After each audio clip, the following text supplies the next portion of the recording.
I now recognize Mrs. Ford for your opening statement of 5 minutes. Chairman Pfluger, Ranking Member Magaziners, and members of the subcommittee, thank you for the opportunity to testify today.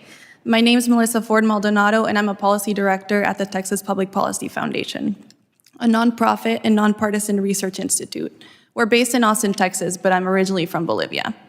My work focuses on the relationship between the US and Mexico, and I've done extensive research on Mexican drug cartels and why they pose a huge threat to the US and Texas.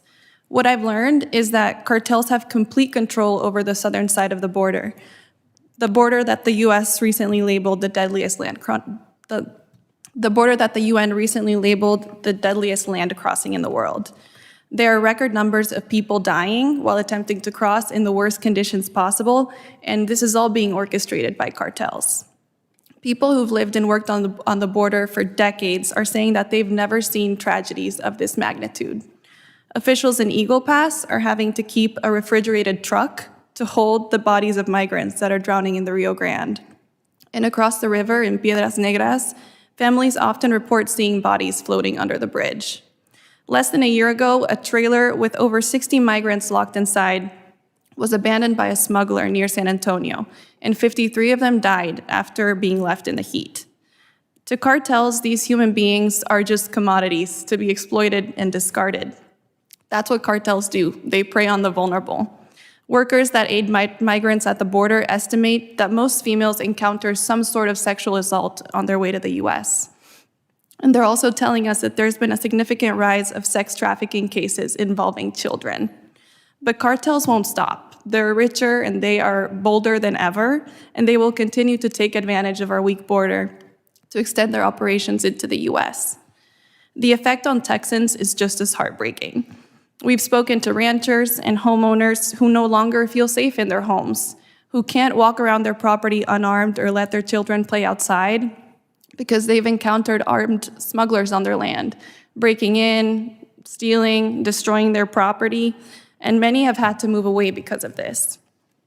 Texas communities are also facing a growing number of high-speed car chases. In March, in Ozona, 7-year-old girl named Amelia and her grandma were killed, along with 2 of the 11 migrants, due to a high-speed car chase that ended in a wreck. We're also seeing an increase in American teenagers being recruited on social media by cartels to transport migrants.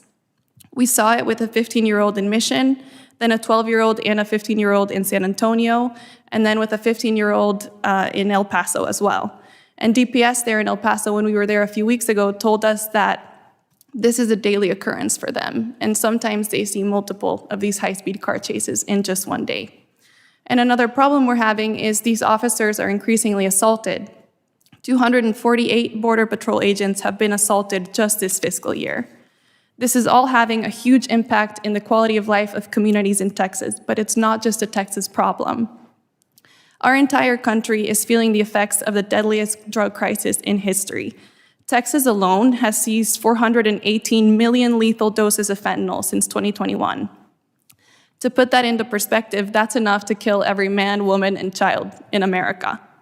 One of the most disturbing parts of this is that the cartels are processing deadly amounts of fentanyl into pills made to look like any other prescription pill, but they're laced with fentanyl. One mother, Rebecca, shared in testimony how both her sons, Kyler and Caleb, 18 and 20, were killed by pain pills that were laced with fentanyl. Chairman Pfluger, Ranking Member Magaziner, and members of the subcommittee, I believe that cartels are the largest threat to the US right now. Texas is working really hard to fight them, but we need help. And this crisis is happening because the federal government has failed to do their job to secure the border and protect the people of Texas and the US. And I ask you to be realistic about what we're up against. We must face the fact that the border is already militarized from the southern side. Cartels control 30 to 40% of Mexico's territory right now, and there is extensive evidence of collusion between the state and the cartels. This is a new scenario that demands new solutions from policymakers like you, who need to understand that the Mexican state as a meaningful partner against cartels is a thing of the past. Therefore, I think we need to use every option on the table to fight back against them. Thank you for your time. I'm grateful for your leadership and ready to answer any questions.